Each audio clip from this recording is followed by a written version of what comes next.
Programa indicado para maiores de 16 anos. Senhor, eu envio para você a metade do rim que eu arranquei de uma mulher e guardei para o senhor. O outro pedaço eu fritei e comi. Estava muito bom.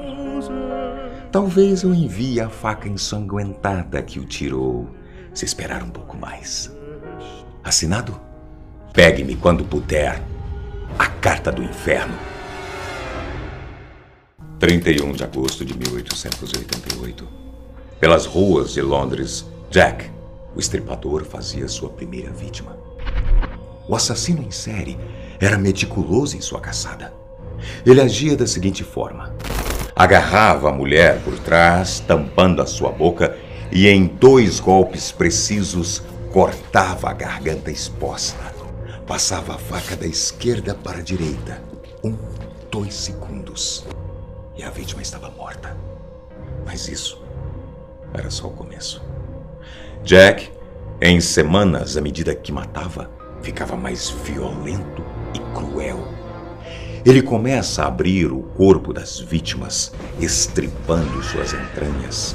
E, em alguns casos, levava parte de seus órgãos como souvenirs, doces lembranças de seus crimes.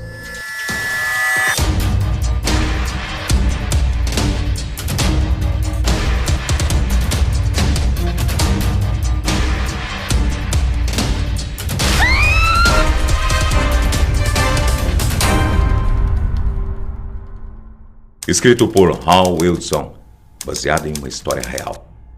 A Carta do Inferno. Depois de estrangular a vítima, Jack degolava sua garganta. 4 das mulheres assassinadas foram deitadas no chão. Nesse momento, ele iniciava o processo de evisceração, prática que justificava o emblemático nome Estripador. O pseudônimo de Jack veio de uma carta enviada para um jornal de Londres na época dos assassinatos, supostamente do próprio assassino. Mais tarde, apontada como falsa. Os crimes que aconteciam no bairro pobre de Whitechapel ganharam os holofotes do mundo na época. O nome de Jack tornou-se sinônimo de medo e a cada dia as suas práticas se tornavam mais conhecidas, espalhando pânico por Londres. Segundo relatórios de autópsias, a remoção dos órgãos era feita de forma precisa. Os cortes se iniciavam no abdômen, certamente feitos por alguém com conhecimento mínimo do que fazia. Ele então removia rins, fígado e útero. A cada crime, ele se tornava mais perverso. No assassinato de sua 5ª vítima, Mary Kelly, Jack construiu uma cena minuciosamente bizarra, grotesca. Ela foi morta em sua própria cama, diferente das vítimas anteriores. A superfície de suas coxas e abdômen foi violentamente arrancada. As vísceras foram retiradas. O tecido do pescoço foi removido até chegar no osso. O útero, os rins e um de seus seios posicionados embaixo da cabeça. O outro seio perto do pé direito. O coração estava ausente. Mary Kelly pode ter sido a última vítima de Jack.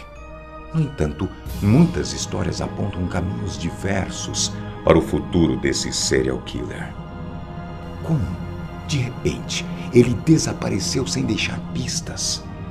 Teria sido esse o seu último crime? Alguns indícios levam especialistas a acreditar que ele tenha cruzado o oceano e desembarcado em New York. 3 anos depois, ele teria voltado a matar. Mas isso é só especulação.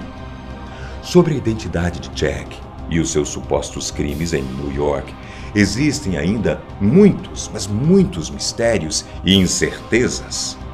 Mas muito sobre ele pode ser entendido através de seus crimes.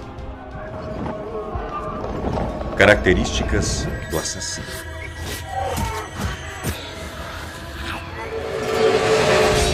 Nas cenas do crime, não havia nenhuma evidência de agressão sexual. As vítimas eram mortas rapidamente. O assassino possuía algum conhecimento anatômico.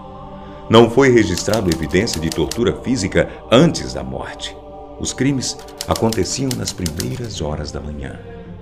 Para John Douglas, agente especial da Unidade de Ciência do Comportamento do FBI, o cenário do primeiro crime pode dizer muito sobre o assassino, e disse: se eu pudesse levar meus homens para 1888 para a cena do crime, pediria a concentração para o primeiro assassinato.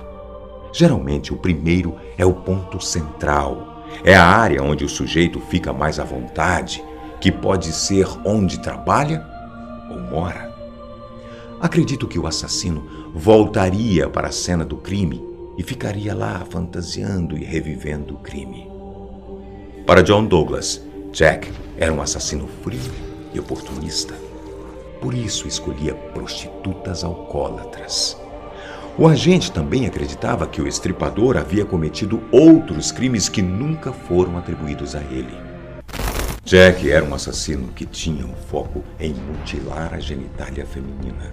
Isso, no entanto, não quer dizer que os assassinatos eram sexuais, pois não havia violência sexual.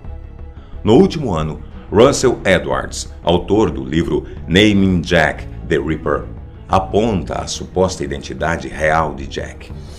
Com o nome de Aaron Kominsky, um imigrante judeu de 25 anos, trabalhava como cabeleireiro.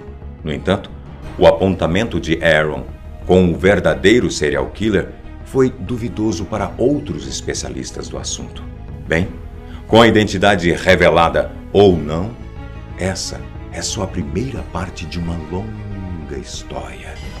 Jack, o Estripador, foi um dos assassinos mais icônicos e não só inspirou, como moldou muitos dos crimes envolvendo assassinos em série.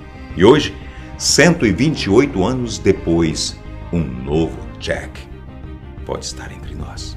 Por isso, não se esqueça, os psicopatas estão em todo lugar. Às vezes, ao seu lado, às vezes dentro da sua casa. Baseado em uma história real, Jack, o Estripador.